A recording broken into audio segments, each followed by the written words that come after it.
Good morning, Excellencies, ladies and gentlemen. It is my great pleasure to address you on the occasion of the 4th Brazil-Africa Forum organized by the Brazil African Institute. I really do wish I could have been with you in person, but unfortunately because of my duties and other engagements, I couldn't be with you. I love Brazil. I'm particularly delighted this year that the forum focuses on strategies for the development of agriculture in Brazil and Africa, a subject certainly very dear to my own heart.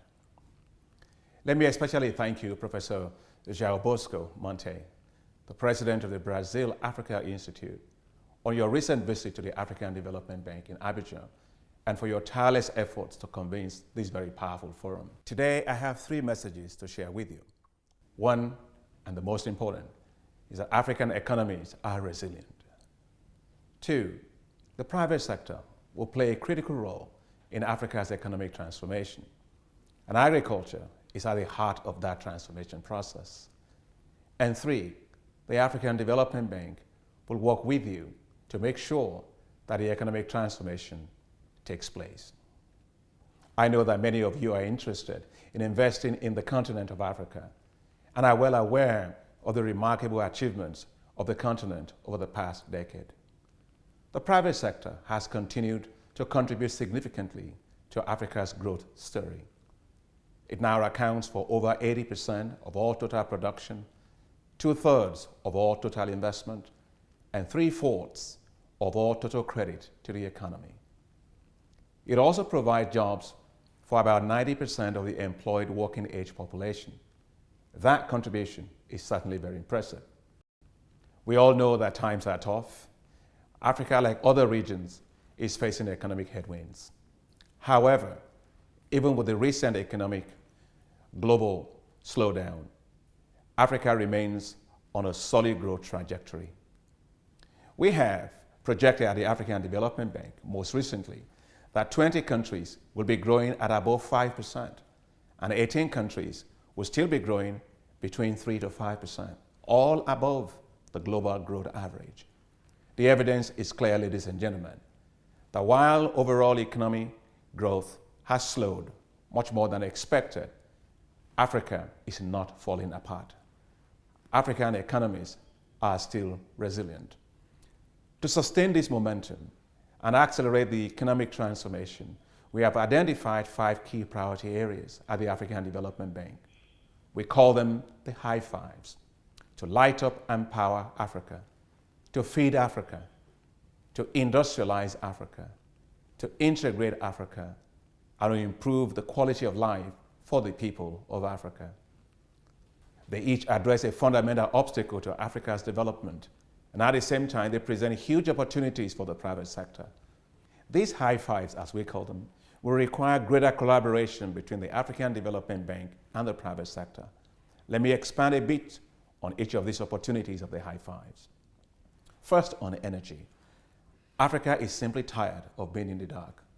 That's why we launched the Light Up and Power Africa to bring universal electricity access to Africa by 2025.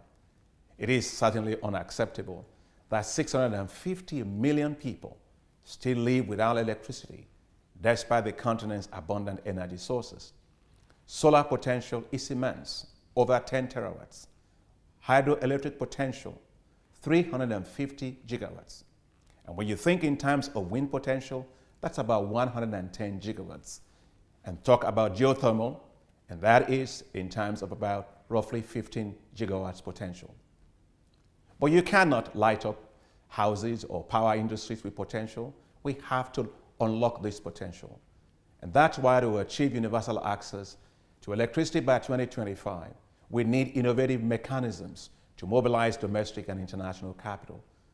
The African Development Bank will invest $12 billion of its own resources in the energy sector over the next 5 years.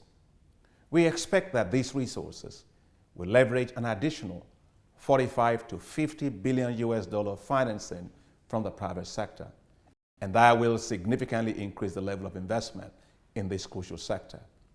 The range of opportunities to be pursued covers the full spectrum of the energy sector, from on-grid, especially in terms of IPPs, where the bulk of the private investment is concentrated, distribution and transmission, and off-grid and mini-grids and solar home systems, such as the now very successful M-Kopa pay-as-you-go system in Kenya.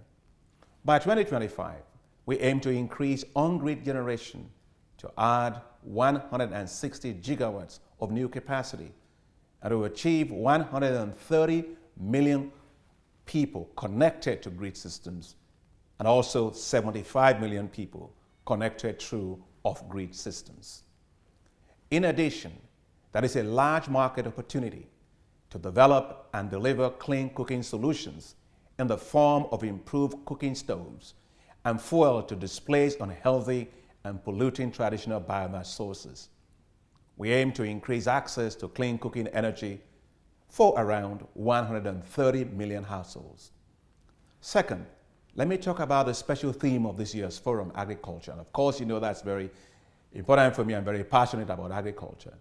We want to transform African agriculture into a globally competitive industry that creates jobs. And I can tell you there is no country that demonstrates the power of agriculture better than Brazil. You took the entire Cerrado and you turned it into a global powerhouse for food in the world. Well done. Africa needs to do that. That's why we have, through the Feed Africa initiative, now going to be investing $24 billion over the next 10 years in Africa's agricultural sector. We intend to make Africa a global powerhouse in food and agriculture. Our investment in agriculture today, now at $24 billion we want to do in the next 10 years, will be a 400% increase in our investments in the sector. Our goal is to support agriculture as a business, not as a way of life. Let me say very clearly that the private sector capital will be critically needed to achieve large-scale dissemination of productivity increasing technologies and inputs and mobilization of investments needed to drive long-term sustainable agribusinesses. There are numerous opportunities for the private sector's investment and co-financing in agriculture. Let me just tell you a few of them. It's hardcore infrastructure. There's the development and management of staple crop processing zones in rural areas, agricultural corridors and agricultural parks, industrial parks, logistic platforms and supply chain initiatives that will link producers and the whole value chain, and the establishment and operation of national and regional commodity exchanges. The returns on investment is high. Fueling the potential of African businesses in agriculture to meet the goals of Feed Africa could open the markets worth more than $100 billion per year by 2025. You will agree with me that is such a huge opportunity. Third, let me talk about industrialization. Africa cannot afford to lag behind other regions. Africa's share of global manufacturing exports remains below 1%. That's to be compared to 14% or even up to 16% for East Asia. Now, this has to change. Industrialized Africa will create jobs and promote economic transformation through domestic manufacturing and a commodity-based industrialization. Here again, the opportunities are remarkable. Several factors are converging to create opportunities in Africa's industrial sector. About 40% of Africa's population is now urbanized, a growing trend that contributes to increasing demand for consumer goods, thus offering a great opportunity for manufacturing. With over 70% of the population below the age of 30, Africa's demographic structure offers a potential workforce which, with the appropriate skill mix, could increase the output and constitute a large market for manufactured goods. At its existing rate of industrialization, Africa can expect a projected GDP per capita of 2,700 by 2025. But Africa cannot do this alone. We cannot also follow business as usual scenarios. We must have big ambitions for Africa. As industrial wages are rising in China, light manufacturing capacity is moving out of China. Africa presents a very huge opportunity with its abundant and cheap labor. Several African countries are already positioning themselves to take advantage of this, including Ethiopia, Kenya, Rwanda, Senegal, among others. The bank will help to support most of these across Africa. Doing so will help to double Africa's industrial GDP in the next decade.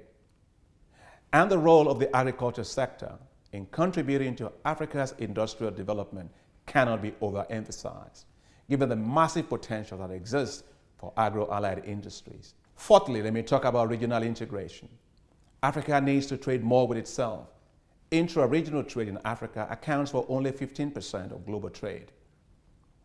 Boosting of total trade, boosting regional trade will require greater investments in infrastructure, especially roads, rail, aviation, and ICT. Greater investments are also needed to boost financial market integration across the continent.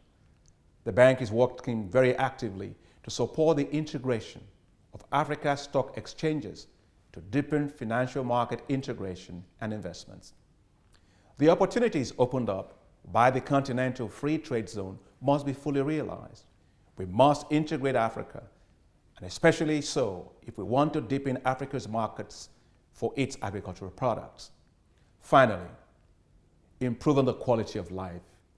We must improve the quality of life for the people of Africa, especially in terms of access to water, sanitation, and health. It all focuses at the end on jobs creation. We must accelerate job creation for Africa's youth.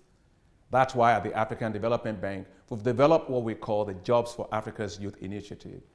Our goal is to create 25 million jobs for Africa's youth in the next decade.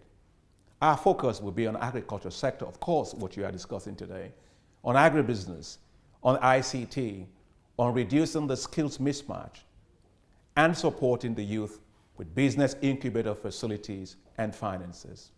The agenda is huge. The opportunities are immense, but unlocking them will take more than the African Development Bank.